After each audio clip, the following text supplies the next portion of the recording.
नमस्कार, capital TV का खास शो सबसे बड़ा सवाल देख रहे हैं आप। मैं हूं आपके साथ पूजा। आज साल का आखिरी दिन है। कल सुबह नए साल की नई सुबह होगी, पर नए साल यानी 2023 में राजनीति में क्या कुछ बड़ा होगा? 2023 को लेकर क्या है पीएम मोदी की तैयारी?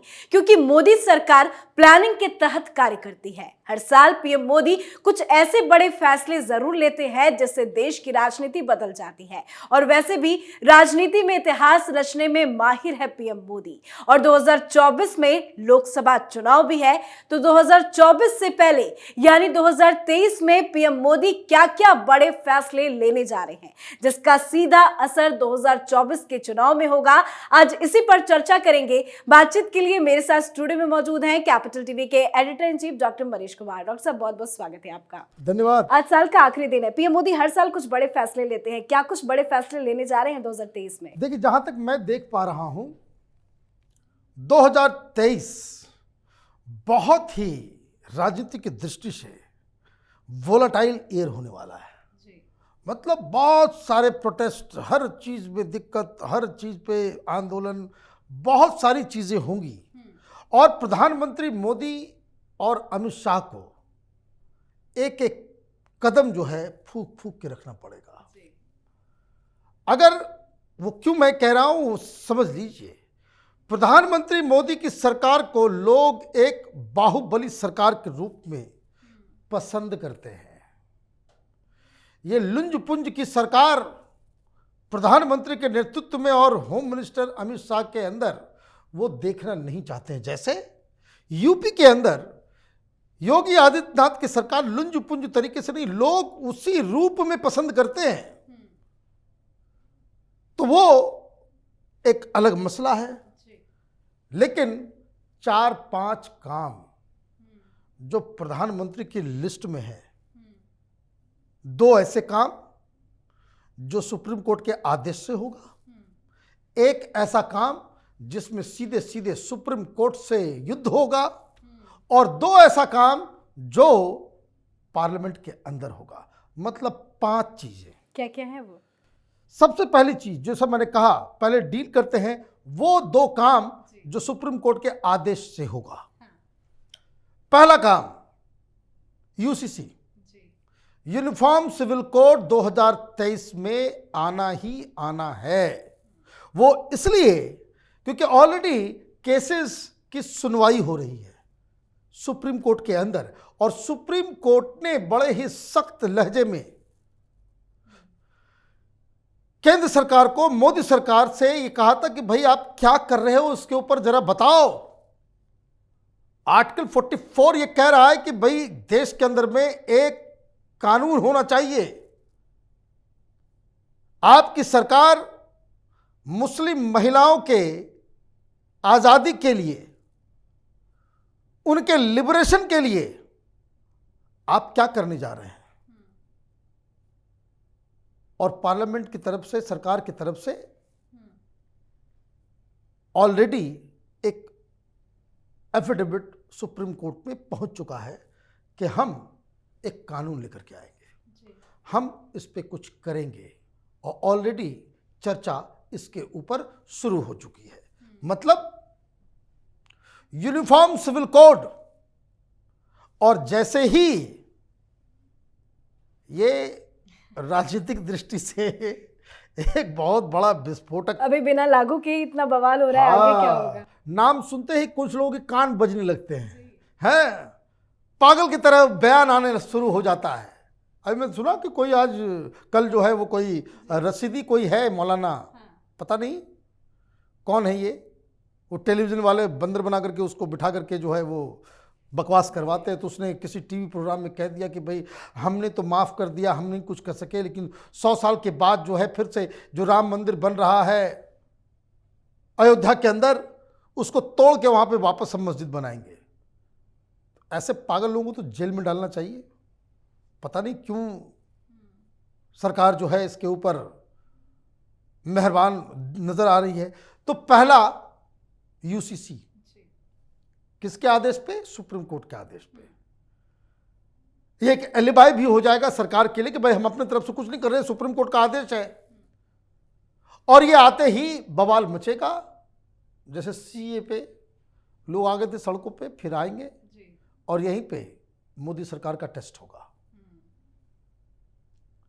ये नाटक, ये पाकिस्तान और चाइना से पैसा खा करके आंदोलन करने वाले लोगों के खिलाफ कार्रवाई होगी, या फिर आप लाल किले वाला एपिसोड फिर से होने देंगे। और देश की जनता ने पिछली बार मोदी सरकार को तो माफ कर दिया, अब इस तरह की बदतमीजी होगी और सरकार हाथ में चूड़ी पहन के बैठे रहेगी, लोग बर्दाश्त नहीं करेंगे। पब्लिक ओपिनियन सरकार के खिलाफ जाएगा। तो पहली चीज ये। दूसरा, एजेंडा नंबर 2, ये भी सुप्रीम कोर्ट के आदेश से, और वो है धर्मांतरण के ऊपर लगाम।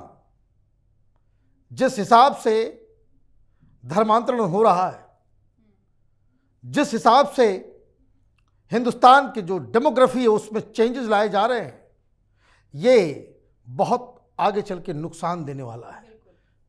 कई सारे राज्यों में ऑलरेडी इसके ऊपर कुछ प्रतिबंध है, लेकिन एक कानून, देशव्यापी कानून लाने की आवश्यकता है। ये पैसे देकर के कि तुम्हारे बेटे का एडमिशन करवा देंगे, मोटरसाइकिल देकर के, घर देकर के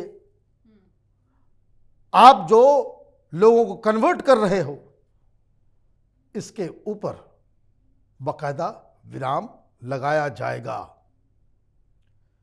सुप्रीम कोर्ट में केस चल रहा है। सुप्रीम कोर्ट ने भी कहा है कि भाई बताओ क्या कर रहे हो। मोदी सरकार ने कहा है कि जरूर कुछ करेंगे। और कल एक बयान भी आया, किनका? आरएसएस चीफ मोहन भागवत जी का, और उन्होंने कहा कि धर्मांतरण को रोकना पड़ेगा। तो ये कैसे रुकेगा? डंडा लेके तो नहीं। डेमोक्रेटिक कंट्रीज में इस तरह की बीमारियों का इलाज कड़े कानून से, तो कड़े कानून लाए जाएंगे। फिर कोई धर्मांतरण करता हुआ नजर आया, चाहे वो लव जिहाद के जरिए या फिर पैसे दे करके या प्रलोभन दे करके, प्यार मोहब्बत का जाल बिछा करके, वो सब के सब नपे जाएंगे। इस तरह का व्यवधान। तो ये 2 कड़े कानून। लेकिन धर्मांतरण के ऊपर एक और मसला है। धर्मांतरण के ऊपर सिर्फ कानून ही सफिशिएंट नहीं होगा,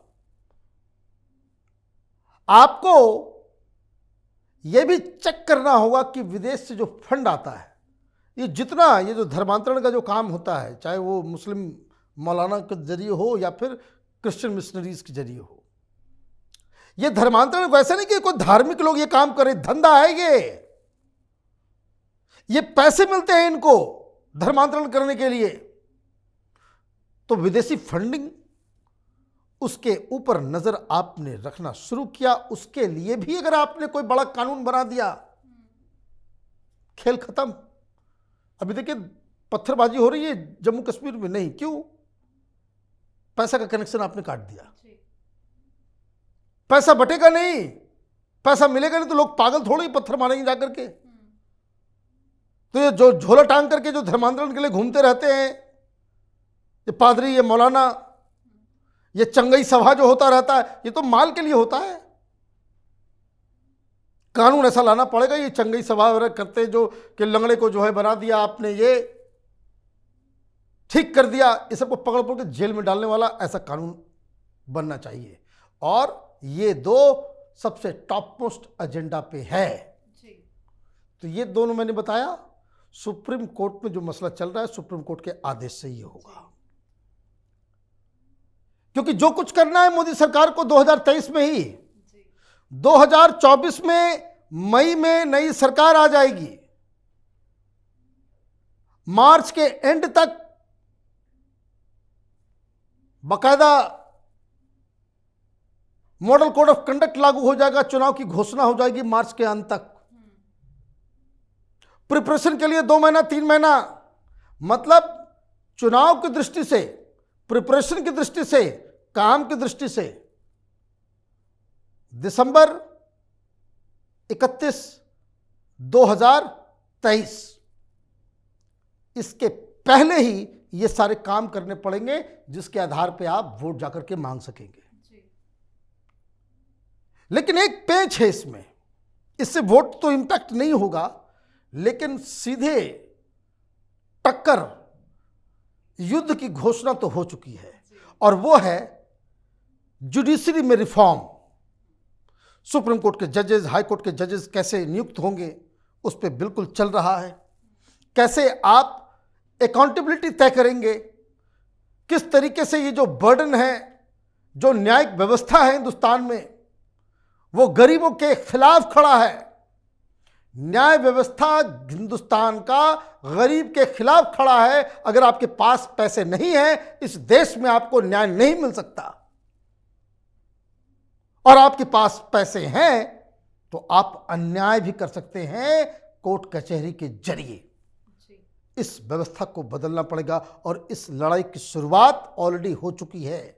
जब आपने सीधे सीधे सुप्रीम कोर्ट से पंगा ले लिया है, इसका मतलब है कि आपने तय कर लिया है कि जुडिशियल रिफॉर्म जो है वो 2023 में लाया जाएगा। तो तीसरा एजेंडा प्रधानमंत्री मोदी का न्यायिक व्यवस्था को सुदृढ़ करने का। और अगर आपने इसमें कोई मूलभूत परिवर्तन अगर आप कर पाते हैं, गरीबों की बहुत दुआएं मिलेगी, बहुत दुआएं मिलेगी। कोर्ट कचहरी के चक्कर में कई लोग बर्बाद हो गए। तो ये तीसरा। चौथा, जिसकी तैयारी ऑलमोस्ट हो चुकी है, और ये घोषणा 15 अगस्त को प्रधानमंत्री मोदी ने की थी कि भ्रष्टाचार के खिलाफ वो यलगार करने वाले हैं। ये सेंट्रल एजेंसी, राजनीति, बहुत सारी चीजें होती है भाई। लोगों को पकड़ा तो जा रहा है, लोगों के खिलाफ कार्रवाई भी हो रही है, नोटों का पहाड़ भी पकड़ा जा रहा है, लेकिन इस तरह के अपराधियों को पकड़ने के बाद आपको फिर वही, हम लोग साइड में कहते हैं कि लूप लाइन में लगा दिया। मतलब धीरे धीरे गाड़ी आगे बढ़ती। क्यों? न्यायिक व्यवस्था उस तरीके से इस तरह के स्पेशलाइज्ड चीजों को डील नहीं करती।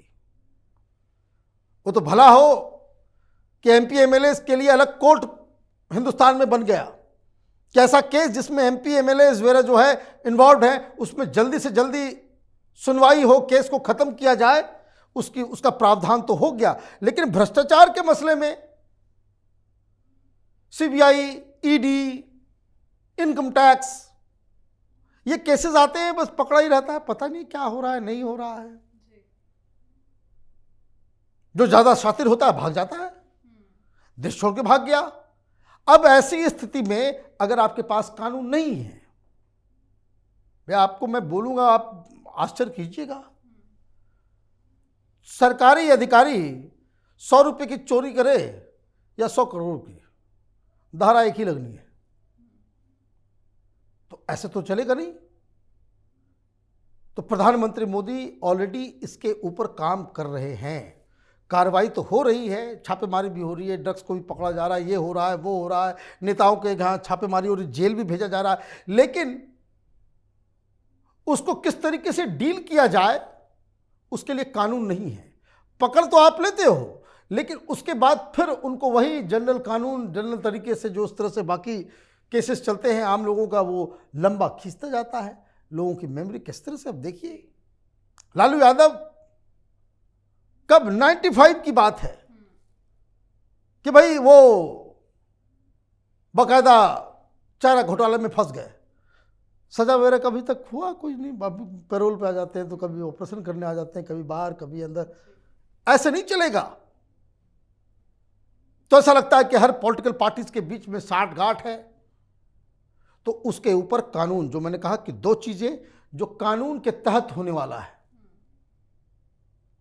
और तीसरा और पांचवा, ये पीओके को लेकर कोई नई घोषणा। एक, कश्मीरियों को किस तरीके से वहां वापस बिठाना है, और ये फैसला ऐसा होगा जिससे पाकिस्तान को बहुत जबरदस्त मिर्ची लगने वाली है।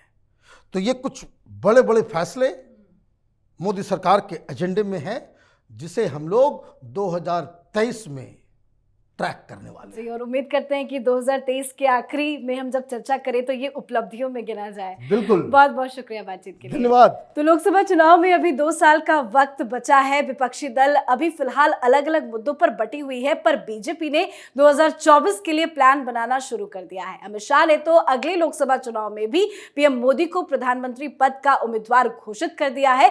पूरा बीजेपी का कुनबा अगले चुनाव के लिए मिशन मोड में आ चुका है। पार्टी के दिग्गज नेताओं का बड़े राज्यों का दौरा भी शुरू हो चुका है। पार्टी के कार्यकर्ताओं को लक्ष्य भी दिया जा चुका है, यानी जीत कैसे मिले, जीत के लिए प्रयास कितना हो, इसकी तैयारी शुरू हो चुकी है। और हमने आपको बताया वो 5 बड़े फैसले जो 2023 में मोदी जी लेने जा रहे हैं, जिसका असर सीधा सीधा 2024 के लोकसभा चुनाव में होगा। आज के हमारे शो में फिलहाल इतना ही। देखते रहिए कैपिटल टीवी। नमस्कार।